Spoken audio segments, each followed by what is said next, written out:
We are now jumping back over live to Capitol Hill. Congressman Pete Aguilar continues to make the case for Hakeem Jeffries to be the next House Speaker.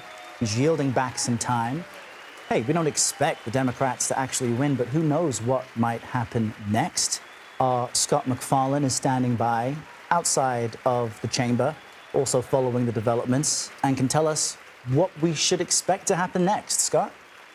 Yeah, Errol, the nominating speeches have wrapped up. It was Elise Stefanik, the House Republican chair, nominating Jim Jordan to be Speaker. It was House Democratic Chair Pete Aguilar of California nominating Hakeem Jeffries. That is the acting Speaker, the Speaker pro tem, Patrick McHenry, launching the process which will result in a roll call vote in alphabetical order by last name. Each person in the U.S. House, and there are 432 present in the House today, will announce the name of their selection. We expect all Democrats to vote for Hakeem Jeffries, and we expect nearly all, but not all, Republicans to vote for Jim Jordan. There is perfect attendance among House Democrats today, which makes the margin of error even smaller for Jim Jordan. He can lose 3 of his fellow Republicans on this first ballot, but if it gets into the 5, 6, or a dozen range, he doesn't have the numbers to win a majority on this first ballot, so it would move to a second and third ballot later in the day. You're watching the House floor as they begin the process of what is truly a historic vote, because we've never been in this situation before, where the speakership was vacated.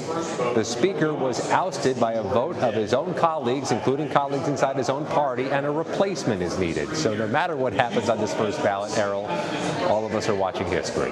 Yeah, I think we should get T-shirts for everyone on Capitol Hill that read, "This has never happened before," because you get a lot of use out of that this year. Scott, as we watch this vote unfold, I'm just curious about the dynamic in the room.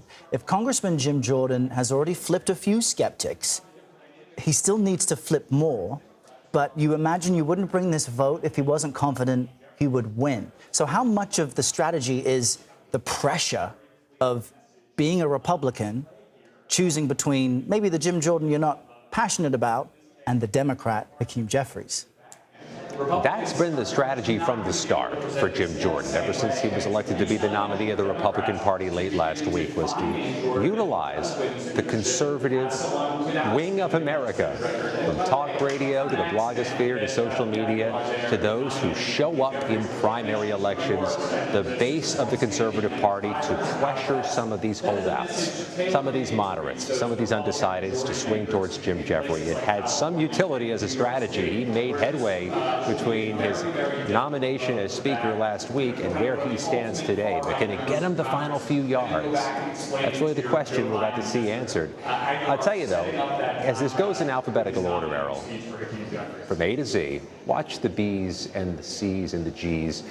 It could be very early in the process where there are at least 4 defectors from Jim Jordan, which make this a more, I don't know, palatable vote for those later in the alphabet to go a different way as well, because without the support of those 4 or 5 early in the alphabet, Jim Jordan's not going to win on this ballot anyhow. So we're watching for people like Don Bacon of Nebraska, Ken Buck of Colorado, early in the alphabet, which may make things a little bit different come the S, T's, and U's of the alphabet later on. Okay, I'm writing that note down. So right now I'm waiting for Bacon and Buck. That's fascinating to know that there really are some dynamics in the room that could play into this vote. I know that Democrats, of course, have criticized Jim Jordan as being too extreme, but at some point, Republicans, after Steve Scalise stepped away from the nomination process and Kevin McCarthy was voted out, it seems, for working with Democrats on some major bills. Ultimately, the GOP has to choose someone in the House to get the business of the country done. And you're looking at a scene from a wide-angle lens. If you got real close up in the House chamber, you might be able to see the expressions on the faces, and you can just tell this is a House Republican conference that is warring with itself. There is a tangible, visceral animosity between some of these members after what has happened over the past 2 weeks. There's still anger, Errol, at the 8 members of the House Republican Conference who joined all Democrats to kick Kevin McCarthy out of the speakership. There's still anger at Republicans at their 8 GOP colleagues. And the tactics that have been used over the past couple of weeks has also rubbed people the wrong way. As they begin the vote, it's the clerk calling the names. All right, at this moment, Scott MacFarlane's there in Capitol Hill. Let's listen into this vote and see if Jim Jordan can get the votes to be the next House Speaker. Jordan. Allen. Jordan. Allred. Jeffries. Amodei. Jordan. Armstrong. Jordan. Arrington. Jordan. Auchincloss. Jeffries. Babin. Jordan. Bacon. McCarthy.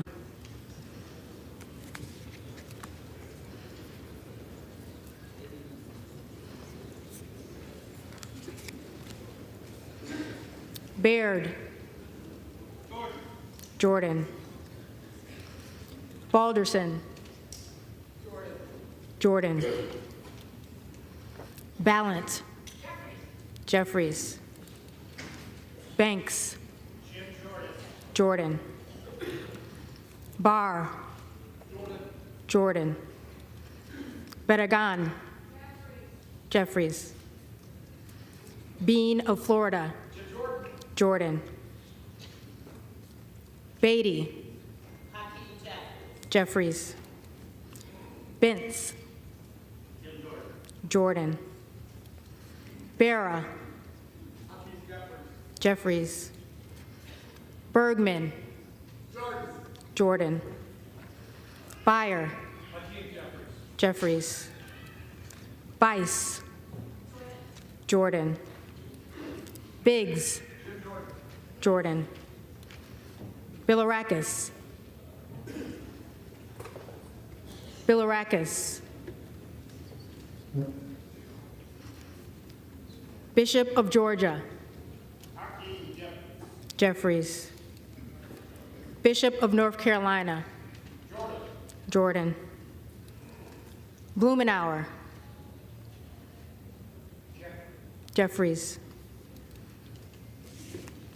Blunt Rochester. Jeffries. Boebert. Jordan. Bonamici. Jeffries. Bast. Jordan. Bowman. Jeffries. Boyle of Pennsylvania. Jeffries. Burkeen. Jordan. Brown. Jeffries. Brownlee. Jeffries. Buchanan. Jordan. Buck. Buck. Bouchon. Jordan. Budzinski. Jeffries. Burchett. Jordan. Burgess. Jordan. Burleson. Jordan. Bush. Jeffries. Calvert. Jordan. Kamick.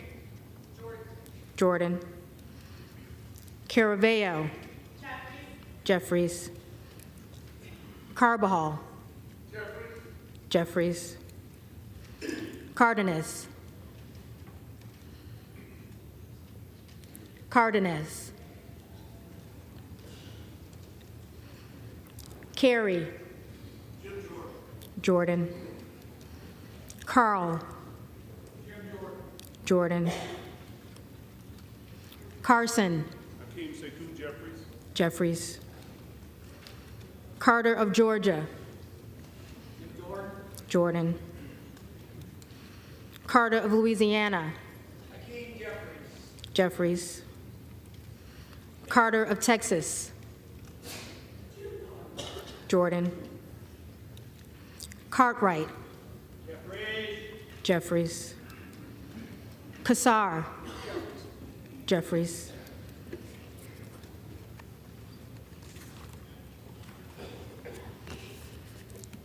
Case. Jeffries. Caston. Jeffries. Castor of Florida. Jeffries. Castro of Texas. Jeffries. Chavez DeRemer. McCarthy.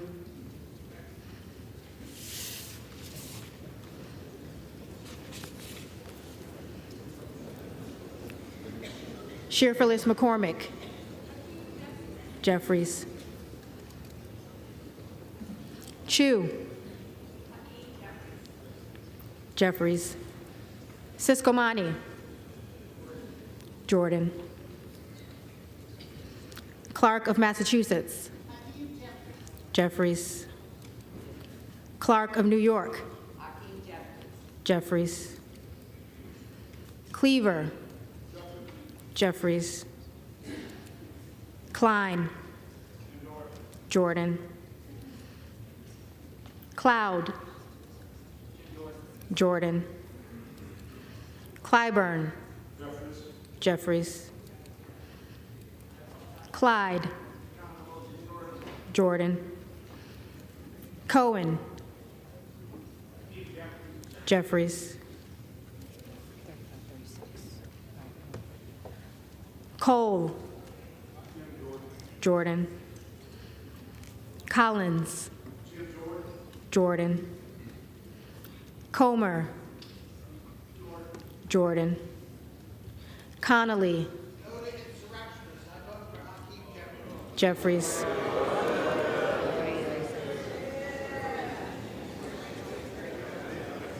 Correa. Jeffries. Costa. Jeffries. Courtney. Jeffries. Craig. Jeffries. Crane. Jordan. Crawford. Jordan. Crenshaw. Jordan. Crockett. Jeffries. Crow. Jeffries. Cuellar. Jeffries. Curtis. Jordan. Davids of Kansas. Jeffries. Davidson. Jordan. Davis of Illinois. Jeffries. Davis of North Carolina. Jeffries. Dean of Pennsylvania. Jeffries. DeGette. Jeffries. De La Cruz. Jordan. DeLauro. Jeffries. Delbene. Jeffries. DeLuzio. Jeffries. Desagne. Jeffries. Desjardins. Jordan. D'Esposito. Zelton.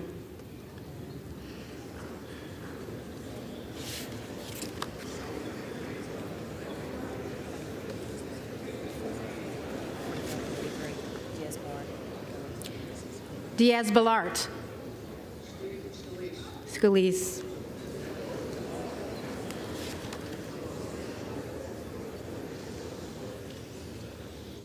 All right, the reason you heard that grumbling is because there were now more than, I believe, 3 votes by Republicans that were not for Jim Jordan. He cannot afford, I think he couldn't afford those losses and certainly cannot afford any more. Let's bring in CBS News congressional correspondent Scott MacFarlane to confirm that. Scott, you said look out for Congressman Bacon. He voted for McCarthy. Congressman Buck, I don't believe, issued a vote. And Congresswoman Chavez Derrima voted for McCarthy. Bring us up to speed on what all of this means. And let's add another one. Anthony D'Esposito of Long Island has voted for another alternative as well. So you're at 4 others. This is not going to happen for Jim Jordan on the first ballot. That much is becoming clear in the early voting. The bigger question, I think, at this point moving forward through the rest of this first round, and most of the House is yet to vote here, is do these 4 early votes that don't go Jim Jordan's way inside the Republican conference grease the wheels for other Republicans later in the alphabet to join them? Does this number of other get so big it complicates matters for Jim Jordan on a second ballot? That's the question to watch, or question to get answered as we watch the second and thirds of the U.S. House stand and vote for Speaker. And Scott, would it be unusual to watch some negotiations take place on the floor from either Jim Jordan or his supporters in real time to, as we saw Kevin McCarthy do in January, to convince folks to get behind him for the next round? We sure did see a lot of that in the Kevin McCarthy marathon in January. Based on my view of the House floor a few moments ago, everybody is still seated in their proper position. A restlessness has not taken over the House floor the way it did after several rounds in January. There's no antsiness just yet. So I don't think you're going to see movement and in-person metaphorical arm twisting, but we're headed that way. If not during this round, then after this round. Those are 5 early others on the board. And if that number doubles, if that number triples before this voting is over, it really complicates matters for Jim Jordan. That's a lot of people to swing after having spent 72 to 96 hours already working on this mission. Wow. Let's now bring in congressional correspondent Nikole Killion, who was speaking with Jim Jordan one-on-one this morning, trying to gauge how confident he was that he would win this vote. Nikole, what's your reaction to what we're witnessing, Jim Jordan failing on the first round of voting to become the House Speaker? Well, I don't think it's that surprising, and it was expected that this would go multiple rounds. Many members made clear that they would likely not support Jim Jordan on the first ballot. This is really an opportunity for members to express who their preference is. That's why you heard Congressman D'Esposito vote for fellow New Yorker Lee Zeldin, who is not even in Congress anymore. So, this is really about allowing members to take a protest vote if that's what they're doing at this time. But we will have to see how this plays out as subsequent ballots progress, because obviously if Jim Jordan can't clear the votes now and that vote total in terms of other increases, then that's going to be a huge problem for Jordan. Now, as he entered the chamber a short time ago, he said that more or less he's willing to go as long as it takes. In terms of rounds, we know for ousted Speaker Kevin McCarthy, it took 15. I asked Jordan earlier today if he's willing to go that far. He really wouldn't say. He also emphasized the importance of getting a speaker as soon as possible, and that really has kind of been his sales pitch to members. Put our differences aside. We need to be on the same page here. We need to unite. And, many members have acknowledged, the House is dysfunctional until they get someone in place. So there is, a need to and a desire to move forward. But for many members, putting Jim Jordan in that seat still isn't palatable, and we'll have to see if anyone caves as we go forward here. And Nikole, one of the things that complicates this for Republicans, as it did for Kevin McCarthy during those multiple rounds in January, was this concept called motion to vacate, which was an agreement made among Republicans that McCarthy could, and correct me if I'm wrong, but they could earn his vote so long as any Republican could bring a motion to the floor to choose a new House Speaker, which ultimately doomed Kevin McCarthy and is why he is out. Whoever becomes the next Republican House Speaker still has to deal with this motion to vacate. Am I correct, or Need a bit of a fact check As of there. now, that's how it stands. And keep in mind, it can be any one member. It doesn't have to specifically be a Republican. It could be a Democrat as well for any reason. But there have been calls as this speaker debate has played and vacuum has played out that there should be some type of reform here, that, you know, it should not be this easy for a small group of members to basically be able to overthrow the House Speaker. So there has been a lot of dialogue as to the path forward, and quite frankly, that has been some of the reason and rationale behind a delay in even getting up to this point of holding a formal vote on the House floor, because this is something that members were trying to hash out behind closed doors if they could, see if they could get on the same page with respect to this. But ultimately, there is a pretty strong divide within the Republican conference, with many members wanting to keep things as is with this. Any one member can launch a motion to vacate, and others who feel that that threshold does need to be raised. In fact, even on the other side of the chamber, about a week or so ago, you had Senate Minority Leader Mitch McConnell weighing in on this, and he, you know, does not like to wade into matters of the House, and made that clear. But even he said, you know, the one thing or the one piece of advice he would give the House is that they need to change this motion to vacate. So if and when we get a speaker, that is a big question going forward, whether or not Republicans decide to move forward with potential rules changes to change that threshold going forward. But so far, no decisions have been made. Nikole Killion, one of the few congressional correspondents who got to speak with Jim Jordan this morning as we watch this vote continue. At least 9 Congresspeople have voted for people other than Jim Jordan, other than Hakeem Jeffries. Jim Jordan failing to win enough support on this first round. Our Scott MacFarlane is there as well. We will continue to watch this vote as it comes in and bring you updates as they become available.